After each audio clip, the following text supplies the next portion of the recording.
Prenez l'exemple du khuluq. Husnul khuluq. Masha'Allah. Le bon comportement.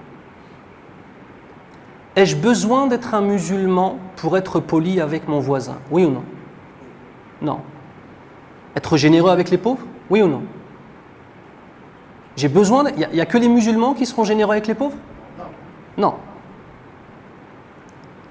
Ne pas faire du mal à son prochain, ne pas le frapper, ne pas le voler, ne pas mentir. Il n'y a que les musulmans? Bah non. Bah non.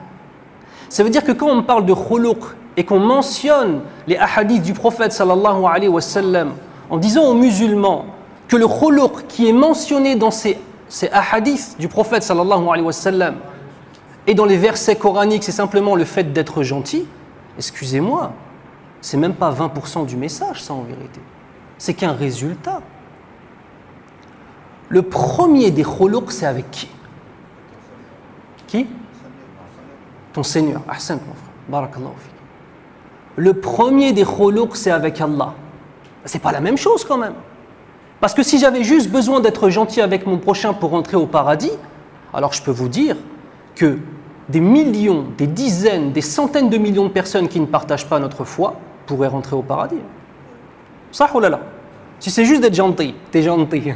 Si c'est juste ça ton dîne, c'est d'être gentil, t'as pas besoin d'être musulman, akhi.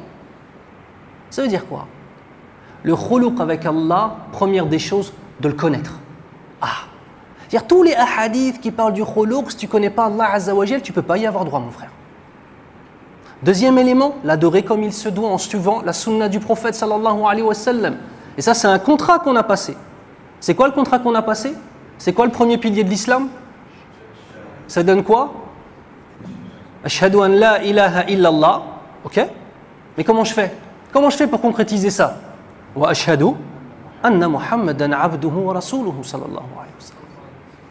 Le premier des khuluq, c'est avec Allah Azza wa Jal, le connaître et l'adorer comme il se doit, comme lui nous l'a ordonné. Pas comme nous on aimerait faire et comme nous ça nous plaît.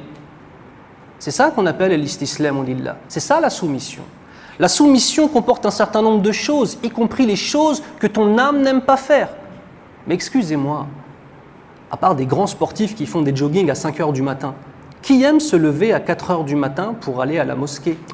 On aime ça parce qu'il y a halawat al-iman, mais qui aime se lever à 4 h du matin pendant que tout le monde dort?